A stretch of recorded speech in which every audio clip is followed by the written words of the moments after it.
I mean, I've heard so many things in these Christian schools and Bible colleges and Sunday school classes where they, history tells it, and you can prove it false with the Bible. You can prove that it's a lie. I mean, I remember that picture I had it was from Zondervan's Pictorial Bible Dictionary. And they're going to tell you, and people are always telling me, you need to read more than the Bible. You need to study the history and the customs. And there's this picture in Zondervan's Picture Dictionary. It said, this is the eye of the needle. Because how the Bible says it's easier for a camel to go through the eye of a needle than for a rich man to be saved?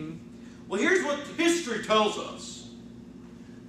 It wasn't really talking about the eye of a needle. There was this gate in the wall in Jerusalem called the Needle's Eye. And it was just a really low gate. And in order for a camel to go through that gate, it had to be completely unloaded and get on its knees and stick through this gate. And that's what Jesus was referring to. So then there's this picture in the Zondervan Illustrated Bible Dictionary that said the Needle's Eye. And you see this little short door, where a camel could have to, be totally unloaded and shoved through on its knees. And then right next to it is just a huge gate. Okay, now stop thinking about it. Who's ever worked in a warehouse before? Like, with forklifts around it. I work in warehouses all the time because I install fire alarm systems, and I've installed them in tons of warehouses. And how you'll have like a man door like this, and then what do you have like right next to it? A big old roll-up door, big overhead doors that trucks pull into. Okay, so here's an idea. Instead of everybody unloading their camel, unloading everything on their camel and shoving it through on its knees, why didn't they just go through the other door that's right next to it? See how stupid people are? But people just look at it, oh, there it is. Did you know that? Did you know that Jesus wasn't really talking about a needle's eye? So look at this picture.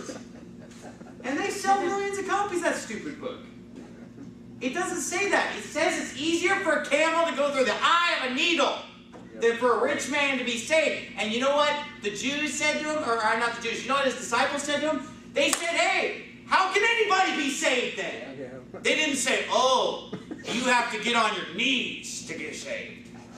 You got to unburden yourself of all your sins. And I've heard people use this.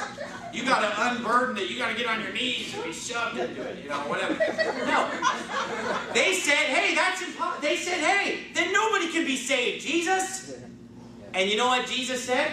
He said, with men, it is impossible. But with God, all things are possible. And the reason he said it's easier for that camel to go through the eye of the needle, he's saying it's impossible for you to be saved. But with God, it's possible. You can't do it in the flesh. It's not possible. But through Jesus Christ, you can be saved. But not through the flesh. You can't do it. You can't earn your way in. You can't get to heaven on your own. It's going to have to be a miraculous work of God that you're saved. And they'll say that, when the Bible says that John the Baptist was eating locusts and wild honey, those weren't really locusts. It was really this kind of fruit that was just called locusts. Wow. When he was eating grasshoppers, it was actually those cookies that they sell at the store. They're called grasshoppers. You know what I mean? When people will try to twist the Bible, and it's all through history. It's all going back to the Greek. It's all going back to but if you stop and analyze it, it's nonsense. And here's. Since making all these videos on Facebook, I'm walking around with a big smile on my face, making me dead happy, dead confident. Getting all these likes, all these shares, you could say. I've got spring in my step. For many of you, this daily routine of washing your hands is quite normal. I tell you what, it never used to be for me. It used to be quite traumatic coming to the bathroom. I used to be addicted to soap. Don't worry though, I'm clean now.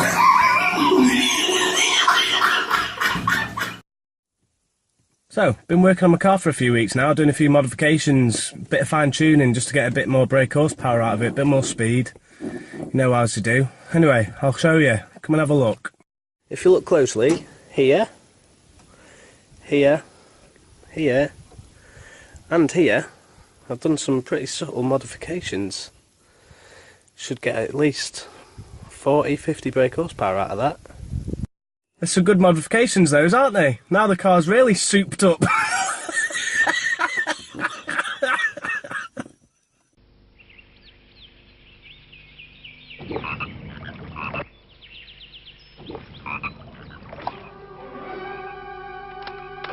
Target sighted, going in.